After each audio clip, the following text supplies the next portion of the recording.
जय गजानन। क्या आपने कभी लाल वर्ण के श्री कृष्ण, श्वेत वर्णा देवी या हरित वर्णधारी महादेव के दर्शन किए हैं?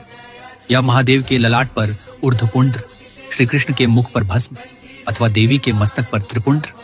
नहीं ना, क्योंकि हम उन देवताओं की पारंपरिक शास्त्र सम्मत छवि का आदर करते हैं, परंतु जब विषय गणेश जी का होता है तो कभी उनके मस्तक पर तिरंगा, कभी त्रिशूल, कभी उन्हें चलचित्र अभिनेत्रियों के रूप में कल्पित किया जाता है, तो कभी अन्य देवताओं के स्वरूप में ढाल दिया जाता है।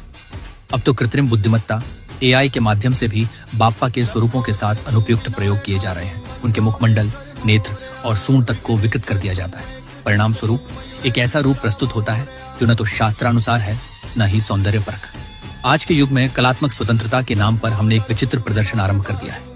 प्रत्येक वर्ष पंडालों में बाप्पा को किसी नवीन विषय वस्तु में प्रस्तुत करने की प्रतियोगिता चलती रहती है। यथा भाव तथा देवता, इस सिद्धांत की आड़ में कभी मूषक के स्थान पर दैत्याकार जीव तो कभी सिद्धि बुद्धि के स्थान पर राधा तक को स्थापित कर दिया जाता है। किंतु शास्त्रों के अनुसार श्री गणेश कोई सामान्य देवता नहीं है। वे स्वयं पर ब्रह्म स्वरूप है, पंचेश्वरों में अग्रगण्य। और सबसे महत्वपूर्ण तथ्य यह है कि वे योग, तत्व ज्ञान तथा अद्वैत वेदांत के प्रतीक है। ये सब जानने के उपरांत भी यदि हम इस सत्य की उपेक्षा करें तो ये हमारी आत्मविस्मृति का प्रतीक है। लोग भूल जाते हैं कि उत्सवों से प्राप्त आनंद क्षणिक होता है, जो थोड़े ही समय में विलीन हो जाता है, जबकि शास्त्र हमें उस शाश्वत आनंद एवं मोक्ष का मार्ग दर्शाते हैं जो अविनाशी है।